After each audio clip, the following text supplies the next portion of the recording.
সঙ্গ দোষে লোহা ভাসে, এই হাদিসের তরজমা আল্লাহ রাসূল বলেছেন, মানে বাপ মাকে একসাথে বললেন যে তুমি তো তোমার ছেলে মেয়েকে ইহুদি করেছো, খ্রিস্টান করেছো, আগুন পূজক করেছো, ছেলে মেয়েকে যেইভাবে তোমরা দুইজন গড়ে তুলেছ সেভাবে গড়ে উঠেছে। ওই যে ছেলেটাকে গুলি মারা হয়েছে, ওর মায়ের ঘটনা শোনো, কোন সময়তে, মানে আজানের পরে গেলে পিটাবে ওর মা। দেখো ওদের বিবরণে, এশার সলাতের পরে যদি বাড়িতে ঢুকে তাহলে ওর মা কী করবে? পিটাবে। ওইটা মার, তোমার মা নয় এটা। ওই যে তোমার বোন হ্যাঁ হ্যাঁ করে চলে গেল হাসতে হাসতে, ওর মা নাই? ও কি হিন্দু মেয়ে নাকি? ও কি খ্রিস্টান মেয়ে? তো এভাবে গেল কেন? ওর মা নাই, ও এমনি এসেছে দুনিয়াতে। তো কি মা? ও কি মা? মা কাকে বলে? রাসূল সাল্লাল্লাহু আলাইহি সাল্লাম এক টানা মহিলাকে বলেছেন, মাকে বলেছেন এক টানা। যেমন আগের হাদিসটা বললেন, এক টানা বাপকে। এক, বিদ্যা শিখিয়ে দিল বাপ। দুই, শিষ্টাচার শিখিয়ে দিল বাপ। তিন, মেয়ের সাথে ভালো আচরণ করলো। চার, বিবাহ দিয়ে দিল। তাহলে সেই মেয়ের পিতার আমি জান্নাতে একসাথে থাকবো। সবটুকু বাপের জন্য। এবার দেখেন সবটুকু মায়ের জন্য। যেটা বলতে যাচ্ছি সেটা খুব ভালোভাবে জানা আছে। জাবের রাদিয়াল্লাহু তাআলা আনহু বলেন, সফর থেকে আসছিলাম, আমরা মদিনায় ঢুকবো। তখন আল্লাহ রাসূল বলে, এই থামো থামো, সবাই এখানে থাকো, আমরা সকালে মদিনায় ঢুকবো। তখন জাবের রাদিয়াল্লাহু তাআলা আনহু বললেন, আল্লাহর নবী, আমি নতুন বিবাহ করেছি, আমাকে বাড়ি যেতে অনুমতি দেন। তখন আল্লাহ রাসূল বলছেন সাল্লাল্লাহু আলাইহি সাল্লাম, ও তুমি নতুন বিবাহ করেছো? তো কুমারী মেয়ে বিবাহ করেছো না তালাক প্রাপ্তা মেয়ে বিবাহ করেছো? তো জাবের রাদিয়াল্লাহু তাআলা বললেন যে তালাক প্রাপ্তা মেয়ে বিবাহ করেছি, বেশি বয়সের মেয়ে বিবাহ করেছি। কেন? কম বয়সের মেয়ে কেন বিবাহ করলে না? তুমি তার সাথে খেলতে, ও তোমার সাথে খেলতো। তুমি কুমারী মেয়ে কেন বিবাহ করলে না? তুমি তার সাথে খেলতে, ও তোমার সাথে খেলতো। এই পর্যন্ত আল্লাহ রাসূল বললেন। তখন জাবের রাদিয়াল্লাহু তাআলা বলছেন, আল্লাহ নবী শোনেন, আমার আব্বা উহুদের যুদ্ধে শহীদ হয়েছেন, 9 জন মেয়ে রেখে আমার 9 জন বোন আছে। আল্লাহ নবী শোনেন, আমার আব্বা উহুদের যুদ্ধে শহীদ হয়েছেন, 9 জন মেয়ে রেখে আমার 9 জন বোন আছে। আকরাহুনা তাযাওয়াজা মিসলাহুন্না, ওদের সমবয়সের কম বয়সের মেয়েকে বিবাহ করা পছন্দ করিনি 4টা কারণে। বেশি বয়সের মেয়ে বিবাহ করেছি 4টা কারণে। আমার বোনদের সমবয়সের মেয়েকে বিবাহ করা পছন্দ করিনি 4টা কারণে। বেশি বয়সের মেয়ে বিবাহ করেছি 4টা কারণে। এক, লিতুআল্লিমাহুন্না, আমার স্ত্রী যেন আমার বোনদেরকে বিদ্যা শিখাতে পারে। দুই, লিতুরাজ্জিলাহুন্না, আমার স্ত্রী যেন আমার বোনদেরকে শিষ্টাচার শিখাতে পারে। শিষ্টাচার কি জিনিস?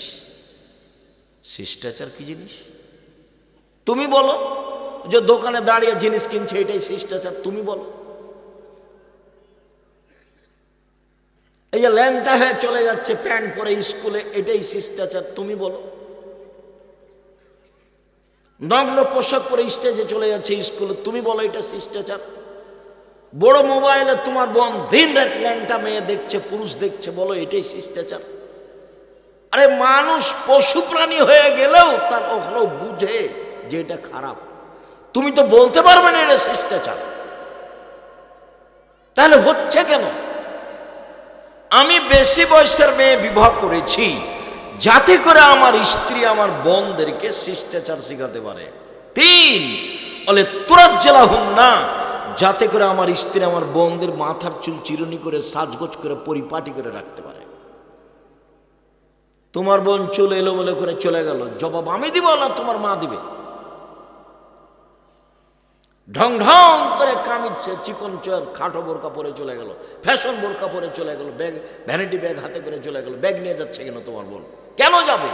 যাবে কেন? তোমার বাপ মরেছে, তোমার মা মরেছে, যাবে কেন? দেখো না তুমি?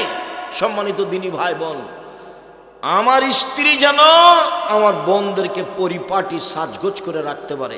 চার, লিতাকুমা আলাইহিন্না, আমার স্ত্রী যেন আমার বোনদেরকে পাহারা দিতে পারে। তো তোমার মা তো পাহারাদার।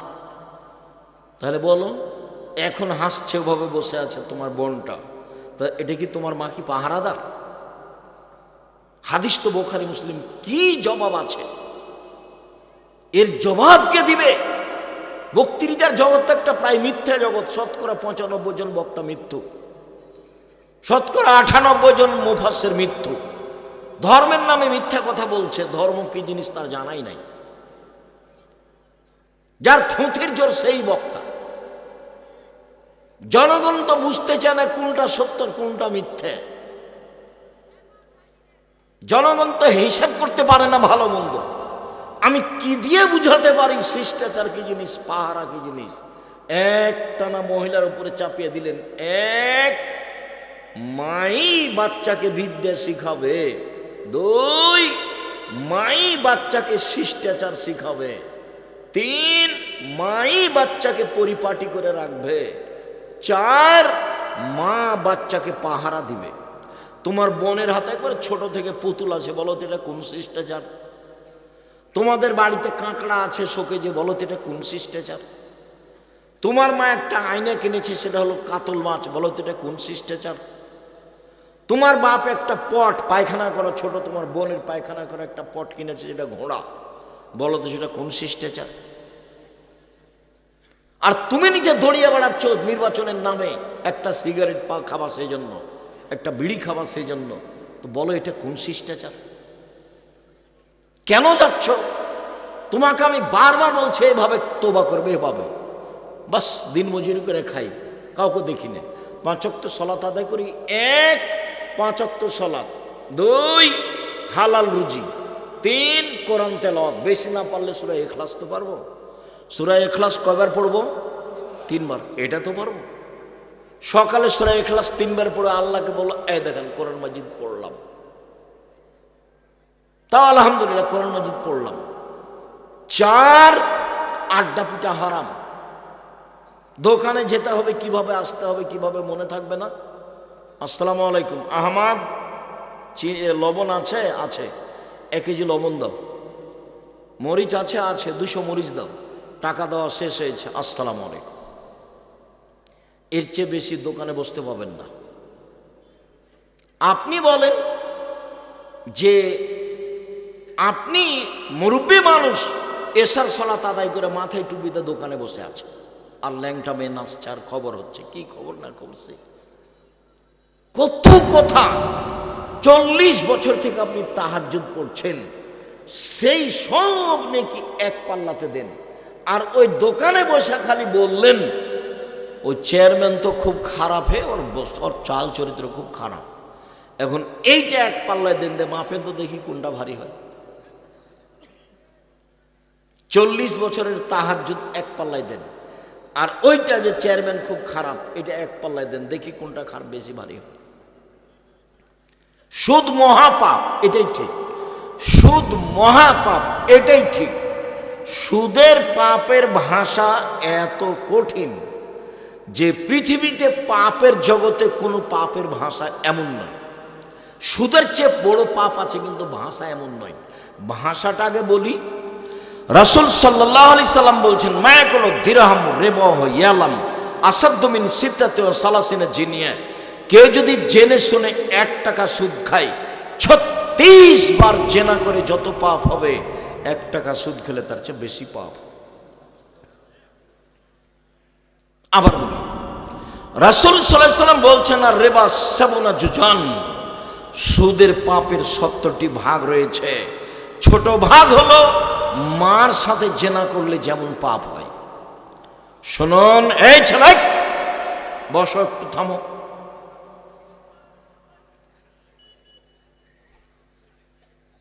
শিরক মহাপাপ, ভাষা এমন নয়। মাকে গালি দেওয়া মহাপাপ, ভাষা এমন নয়। মিথ্যে সাক্ষী মহাপাপ। গাইবান্ধা জেলে 20, 25, 30 বছর থেকে বহু মানুষ আছে, ও নিজেই জানে না আমি কেন জেলে। জজ জানে না ঘটনা কি, উকিলও জানে না ঘটনা কি, সাক্ষীও জানে না ঘটনা কি।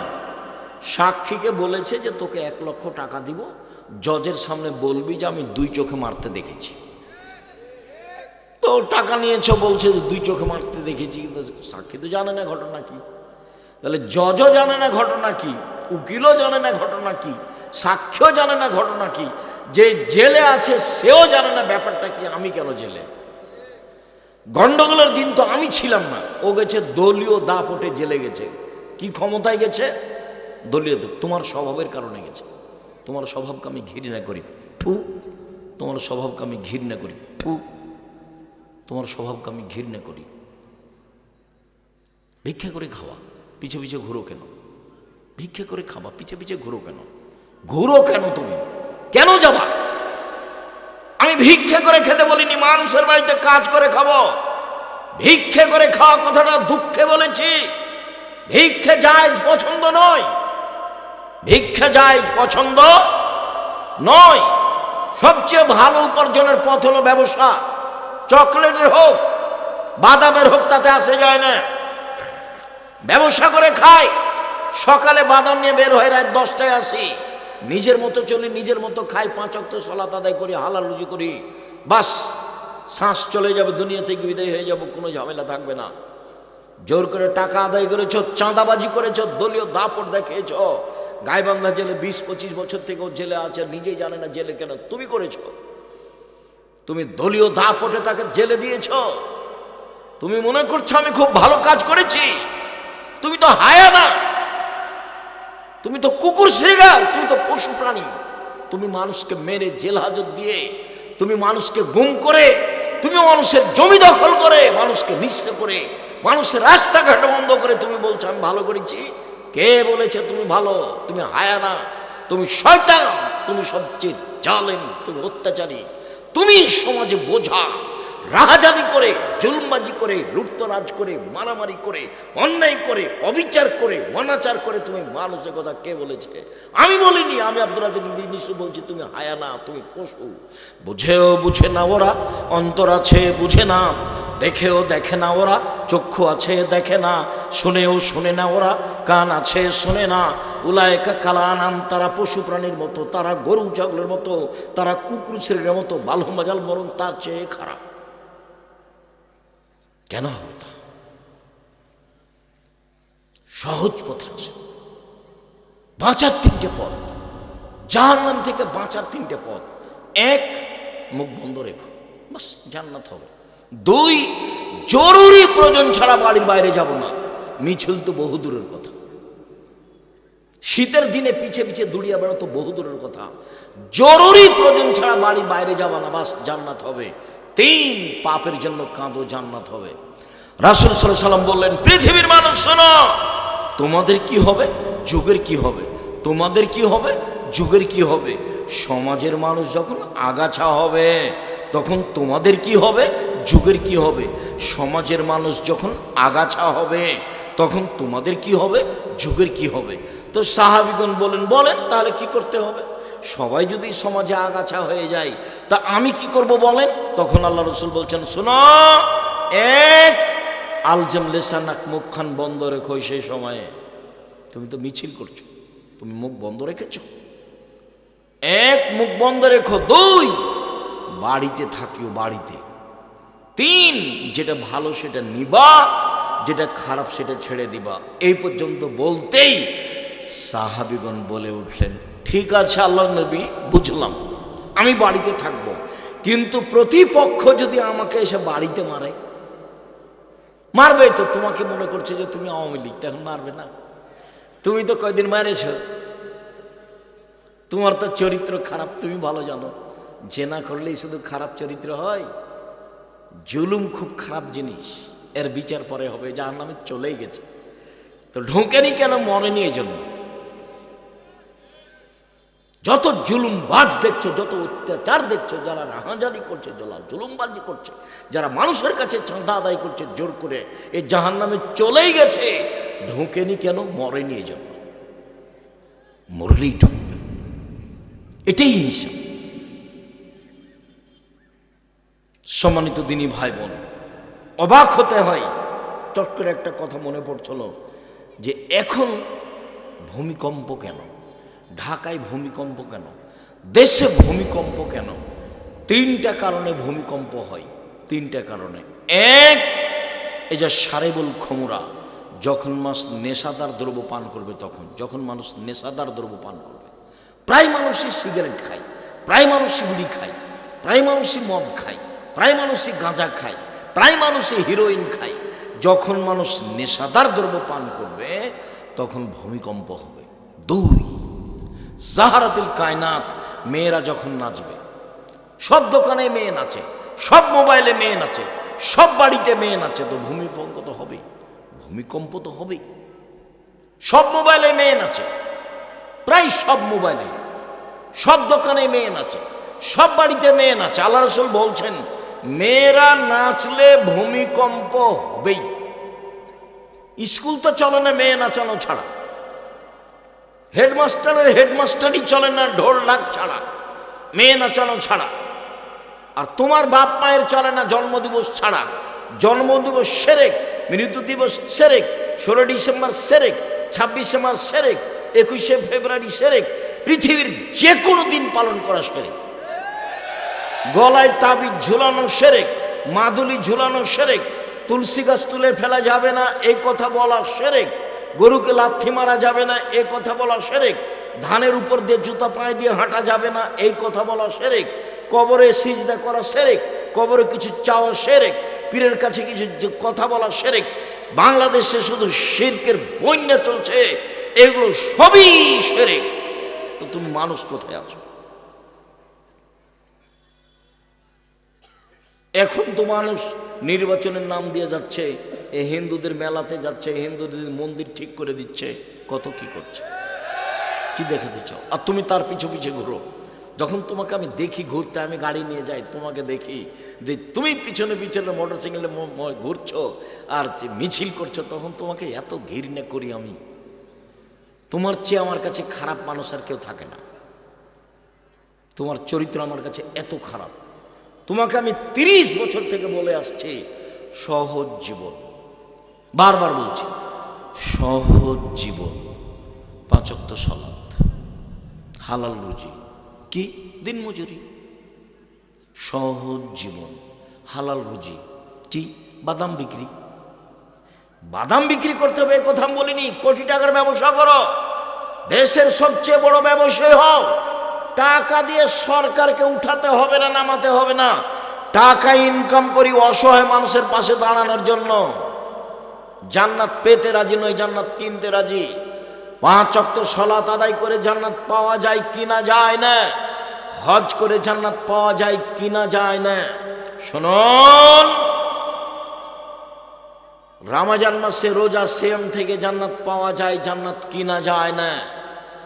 অসহায় মানুষকে দান করলে জান্নাত কিনা যায়, দান দিয়ে জান্নাত কিনা যায়। আল্লাহ বলছেন তোমার টাকার বিনিময়ে আর তোমার জানের বিনিময়ে আমি জান্নাত বিক্রি করে দিলাম। যাও,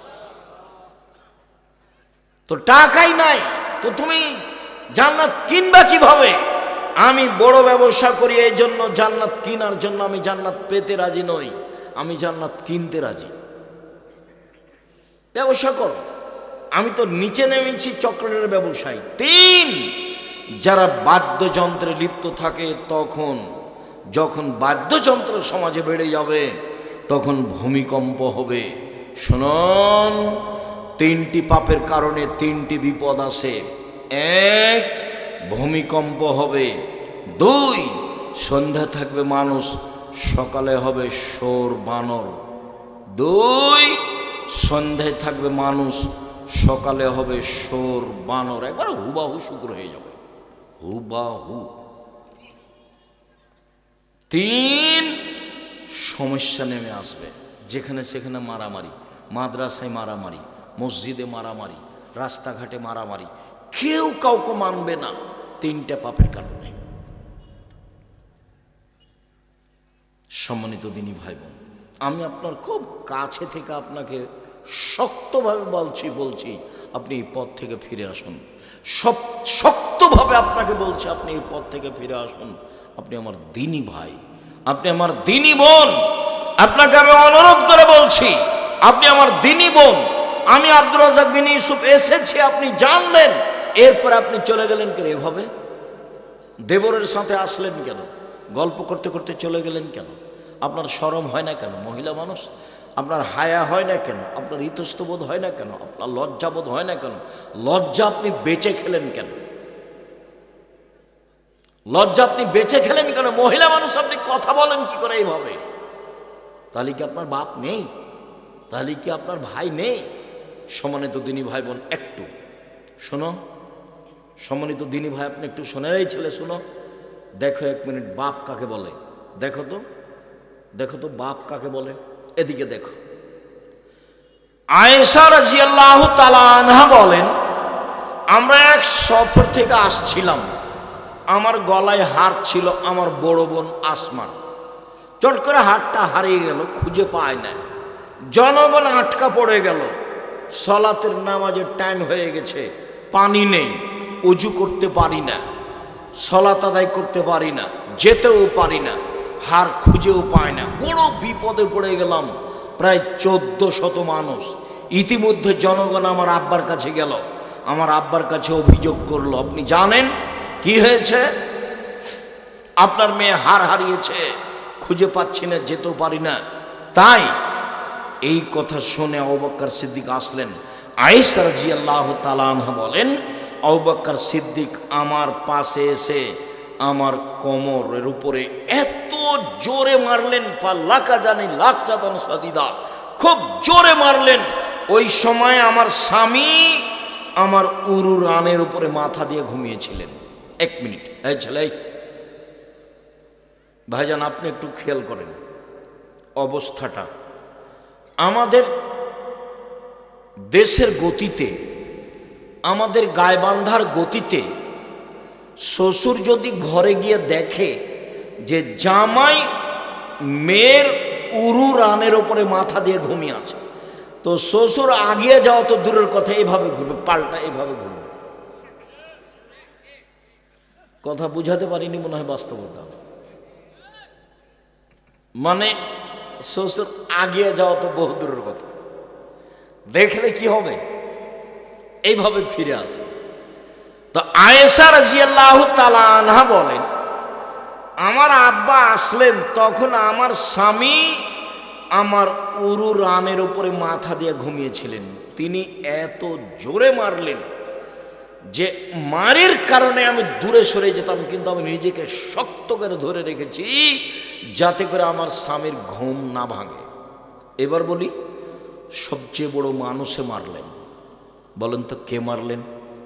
আবু বকর সিদ্দিক রাদিয়াল্লাহু তাআলা মারলেন। আপনি মনে রাখবেন, আদম থেকে নিয়ে কিয়ামত পর্যন্ত নবী রাসূল ব্যতীত যত মানুষ এসেছে, আছে, আসবে, সবার চেয়ে দামি মানুষ হলেন আবু বকর সিদ্দিক রাদিয়াল্লাহু তাআলা।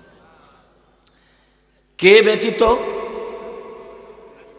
নবী রাসূল ব্যতীত পৃথিবীতে সবচেয়ে দামি মানুষ কে?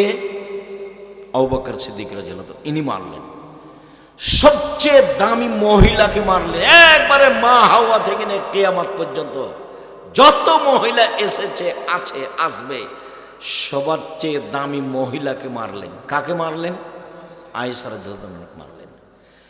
সবচেয়ে বড় মানুষের সামনে মারলেন, নবী রাসূল নির্বিশেষে, জনগণ নির্বিশেষে, সবার চেয়ে দামি মুহাম্মদ সাল্লাল্লাহু আলাইহি সাল্লাম, তার সামনে মারলেন। বিবাহদারী মেয়েকে মারলেন। বিবাহদারী ভাষা বুঝেন কি? বিবাহদারী মানে বিবাহিতা মেয়ে। বিবাহিতা মেয়েকে মারলেন মানে মেয়ের কি হয়ে গেছে? বিবাহ হয়ে গেছে। বিবাহিতা মেয়েকে মারলেন। পূর্ণ যুবতী মেয়েকে মারলেন। জামাইয়ের সামনে মারলেন। দিন দুপুরে মারলেন। প্রায় 1400 মানুষের সামনে মারলেন। হাত দিয়ে মারলেন। সবচেয়ে বড় মানুষে মারলেন। সবচেয়ে বড় মহিলাকে মারলেন। সবচেয়ে বড় মানুষের সামনে মারলেন। বিবাহিতা মেয়েকে মারলেন। পূর্ণ যুবতী মেয়েকে মারলেন। জামাইয়ের সামনে মারলেন, দিন দুপুরে মারলেন, 1400 মানুষের সামনে মারলেন, হাত দিয়ে মারলেন। বুখারী মুসলিম। পৃথিবীর সবচেয়ে বড় মানুষে মারলেন, পৃথিবীর সবচেয়ে বড় মহিলাকে মারলেন, পৃথিবীর সবচেয়ে বড় মানুষের সামনে মারলেন, বিবাহিতা মেয়েকে মারলেন, পূর্ণ যুবতী মেয়েকে মারলেন, জামাইয়ের সামনে মারলেন, দিন দুপুরে মারলেন, খোলা মাঠে মারলেন, প্রায় 1400 মানুষের সামনে মারলেন, হাত দিয়ে মারলেন। এত বড় বাপে এত বড় বেটিকে এত বড় মানুষের সামনে মেরে দিলেন, ভুল কোথায় হারখান হারিয়ে গেছে খেয়াল করেন, এই জন্য মেরে দিলেন। আর আপনার মেয়ে এই বক্তব্য শুনতে এসে হে করে দোকানে ঘুরে বেড়াচ্ছে, হেঁটে বেড়াচ্ছে, জিনিস কিনছে, আপনি তাকে একটা ধমকও দিতে পারেন না। আপনি আবার বাপ? ছি, আপনার মতো বাপ বেঁচে থাকার চেয়ে মরে যাওয়া ভালো। জামিয়া সালাফিয়া আপনার মেয়ে লালন পালন করবে, সমস্যা নেই ইনশাল্লাহ। বাংলাদেশের সবচেয়ে বড় প্রতিষ্ঠান জামিয়া সালাফিয়া, যেটা রাজশাহীতে আছে সেটা প্রায় 50 বিঘা জমির ওপরে, যেটা রূপগঞ্জ ঢাকায় রয়েছে সেটা প্রায় 100 বিঘা জমির ওপরে, প্রায় 5000 ছেলে মেয়ে পড়াশোনা করে, প্রায় 300 জন শিক্ষক শিক্ষিকা রয়েছেন, যাতে প্রতি মাসে 40 লক্ষ টাকা বেতন লাগে। শিরক মুক্ত প্রতিষ্ঠান জামিয়া সালাফিয়া, বিদাত মুক্ত প্রতিষ্ঠান জামিয়া সালাফিয়া, দলমুক্ত প্রতিষ্ঠান জামিয়া সালাফিয়া, হিংসা মুক্ত প্রতিষ্ঠান জামিয়া সালাফিয়া, দেশের সর্ববৃহৎ প্রতিষ্ঠান জামিয়া সালাফিয়া। 519 জন এতিম আছে। যদি আপনি মারা যান, কালকে জামিয়া সালাফিয়া আপনার ছেলে মেয়ে লালন পালন করবে, সমস্যা নাই। 500 জন যদি কালকে ঢুকে, কোনো সমস্যা নেই ইনশাআল্লাহ। আপনার ছেলে মেয়েকে লালন পালনের জন্য জামিয়া সালাফের জিম্মেদার। আপনার মতো বাপ বেঁচে থাকার প্রয়োজন নেই। আপনাকে আমি কষ্ট দিতে আসিনি। সম্মানিত দিনী ভাই বোন, আপনার কারণে আপনার ছেলে মেয়ে জাহান্নামে চলে যাক, সেটা আমি চাইনি। আল্লাহ রাসূল বলছেন, কুল্লুকুম রাইন ও কুল্লুকুম মাসউলুন রাইয়াতিহি। প্রত্যেকেই নিজ নিজ দায়িত্বশীল, তার দায়িত্ব সম্পর্কে বিচার মাঠে জবাব দিতে হবে। অল ইমামুন নাস আলাল নাসের রাইন ওয়া মাসউলুন রাইয়াতিহি। যে দেশের নেতা, তার নেতৃত্ব সম্পর্কে জবাব দিতে হবে। অরাজুর রাইন ফি আহলে বাইতিহি। যে বাড়ির মালিক, ছেলে মেয়ের পিতা, স্ত্রীর স্বামী, তাকে বিচার মাঠে জবাব দিতে হবে। অল মারাত রায়ে। যে ছেলে মেয়ের মা, যে আপনার স্ত্রী, যে বাড়ির দায়িত্বশীল মহিলা, তার পুরো পরিবার সংসার সম্পর্কে জবাব দিতে হবে। ও আব্দুর রাজুলের আইন। যে কাজের মেয়ে, কিষান, কামলা, তাকে তার দায়িত্ব সম্পর্কে জবাব দিতে হবে বিচারের মাঠে। কেউ যদি জবাবে পরাজয় হয়, তাহলে ফলাফল ভালো হবে না। সম্মানিত দিনী ভাই বোন, আমি আলোচনা সদাচরণ করতে চেয়েছিলাম, কেন যেন আপনার অবস্থা দেখে আমি একটু পরিবেশ আঁচ করে আপনার সামনে কথাগুলি বললাম। জামিয়া সালাফিয়ার একটি শাখা প্রতিষ্ঠান সালাফিয়া রহমানিয়া মাদ্রাসা। ছেলেমেয়েরা যা কিছু পেশ করলো,